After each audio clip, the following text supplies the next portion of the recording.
Ladies and gentlemen, this is Mampolo from Mampolo's Corner. Renee, your mindset. Guys, the former DG of Labour Party campaign team, whatever, the guy, what did the guy tell Tinubu? At the hearing of Tinubu saying that when they remove and when court remove him, there will be chaos. The guy provoke. He said what? He said Mampolo. I said, sir. He said put your hand on your ear. I put my hand on my ear. He said what? He said what did I hear now? I said not be me talk. I'm not Tinubu talk. I'm with the lawyers. He said make I not repeat that where he did again. Okay, for those whenever watch the video. All right, now watch the video. President Bola Tinubu has warned the Presidential Election Petition Court that misinterpreting the law as provided in the Constitution on the 25% of lawful votes cast in the Federal Capital Territory, Abuja, could lead to anarchy and alteration of the very intention of the legislature. You want them? The president also told the tribunal that the two petitions filed by candidates of the Labour Party, Peter Obi, and the People's Democratic Party counterpart, that's Atiku Abubakar, seeking the nullification of his victory, were not only novel, but not familiar with the country's electoral laws. The president added that the petitions of his opponents failed to prove alleged non-compliance and therefore put his actual votes scored at 8,800,369. It's all right. The panel had on July the 5th given the respondents in the two separate petitions 10 days to file their written address, while the petitioners were given 7 days to reply.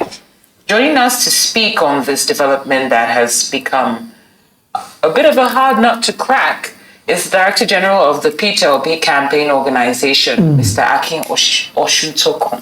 Good afternoon, and thank you for joining us here on Newsday. Good afternoon.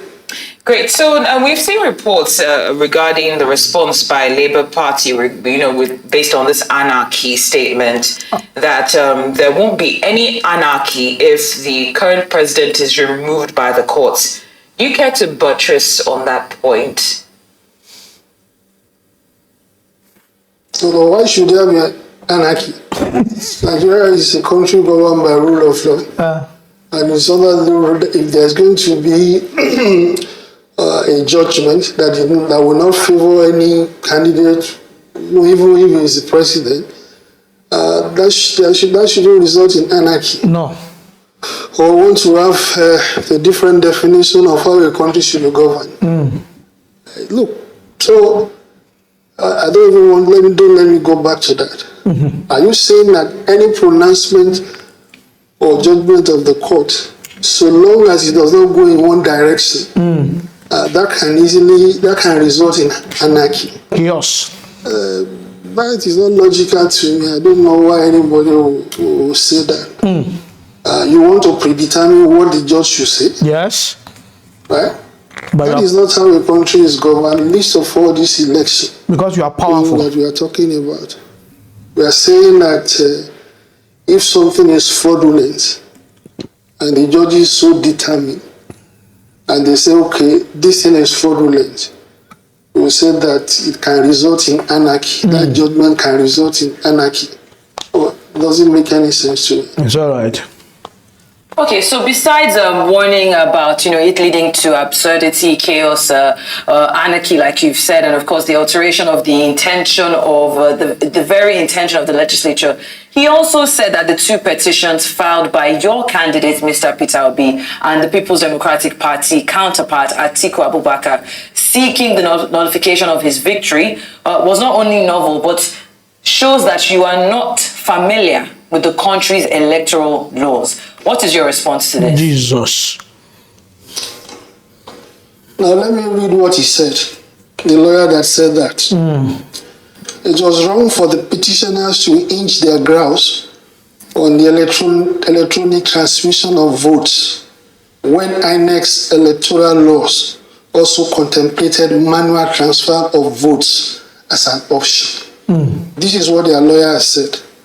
The sum total of their responses so far at the court proceedings is hinged on sabotaging on attacking these electoral beavers and IREF. That is INEC predicated the credibility of the election. I just read out to you now what the lawyer said. That he was wanting to dodge, to evade, to say that it doesn't matter if the electronic transmission was not used. Now, 400 or 300 billion naira down the drain. Jesus. This is what we are being told now.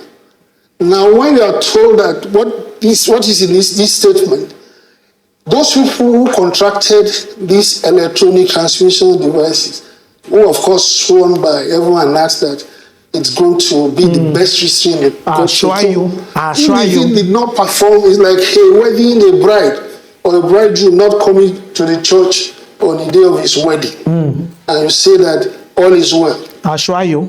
So, as a matter, it calls for audit, it calls for prosecutorial audit, investigation, inquiry. Yes. You cannot waste, it's double jeopardy. We took hundreds of billions of Nigerians' money to waste on a device that when the most crucial hour came, you somehow told us there was a glitch. Now, amazing web services are contradicted on what they said. They didn't have any glitch on the 25th of February. Now, on top of wasting this money, now you are now telling us that, forget what you have spent on it, forget what I have said about beavers and IRF, I'm at liberty to determine the outcome of it manually. This is what they are telling us. Look, Nigeria was getting to a stage that, let me read to you what the Vice Chancellor of Ahmadu Bello University said. Yes. Professor Kabiru Bala. It makes me shiver. Jesus. When I hear some of our colleagues say, we are the people who rig elections. Oh dear. I participated in a process and I know what I did. This is a quote from the Vice Chancellor of the Ahmadu Bello University. Let them go and contradict what they have said. The same, look, this INEC has a history of sabotaging itself. That's their work. Of sabotaging what should have been a constructive input. When this idea of retaining university professors to serve as returning officers, when it came newly, it was a commendable policy. Now see what this INEC has made of it. Anything this INEC touches under the chairmanship of it turns to dust. That Mahmoud. It turns to death. And Mr. Ch0ke, so you see, we have the same culture. We have just about a minute and a half with you. So what are Labour Party's next steps in light of this picture that you've painted? We're in court. I mean, they have given their address. We are going to respond. So that is the next step to what they have said. But the issue before us, of course, is they have shown their true colors. They're threatening anarchy. I remember there was, anyway, I don't want to go back to what our VPC said, the running mate to our presidential candidate, saying that if a certain is done, we are going to throw Nigeria into constitutional crisis. But here now everybody rose up in arms. Now we are hearing it. Now, this was an off-cuff remark from the running mate. This is a statement.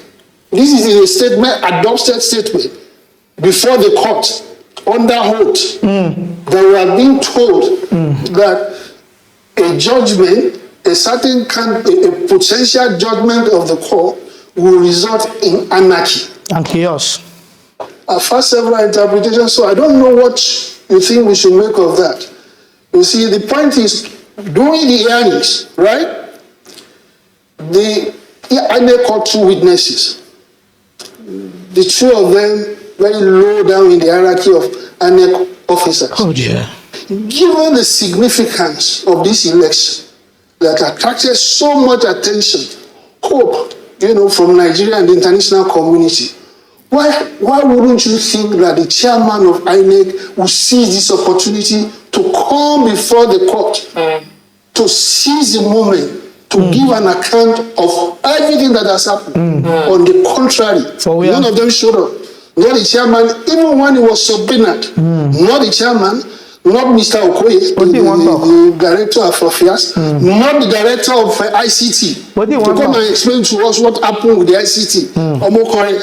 And I recall that you remember people were saying when this man was appointed, that he's a sympathizer of one of the candidates. So this is where we are.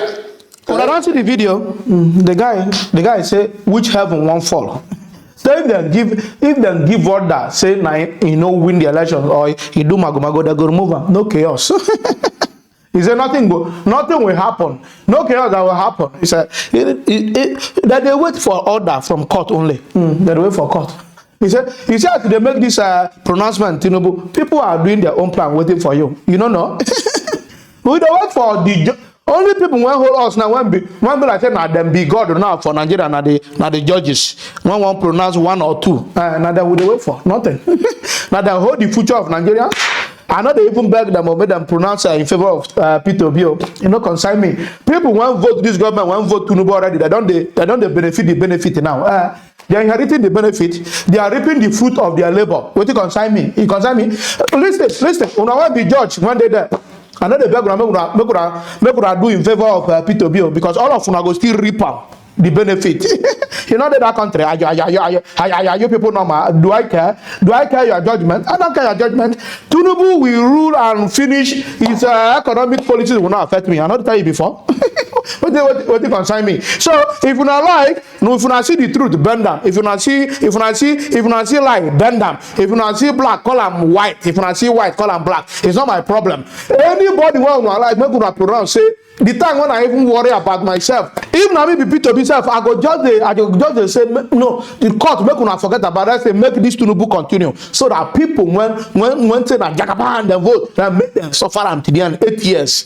Yes. If na me be Peter, I will not even bother about this court thing again. Yes. To me personally, I don't care who the judge now takes say I be the president or not president. I don't care about your decision or your judgment. That's up to you and Nigerian people there. And especially people want to say that Tinubu and APC is the best. I don't care who people. In fact, now me they even pray now. So make Tinubu remain there because I want some group of people to collect woto. Yes. People want make me shout. They can't say all the shout. One with the shout with other vloggers. Say we no get sense. We do the shout. No. All of them they complain now for TV they give us. Now you don't see videos one they release. So this why they release them. They are not the one complaining. Me, I'm the one laughing. Ndiala, yes. So forget about it. I don't care who won't win, who not won't win the court case again. For me, nothing will come to me as a shock again. Today, now that say, not be Peter Obi and Tinubu, I go even more happy because I want that point. I want to prove a point of that shout when we shout during the campaign. Make it come to effect to Nigeria. Make people collect wisdom. And again, on time, guys. If you love what I'm doing here, don't forget to subscribe to my YouTube channel. Follow me on Facebook and Instagram and Twitter, even on TikTok. All of my political love, guys. Peace out.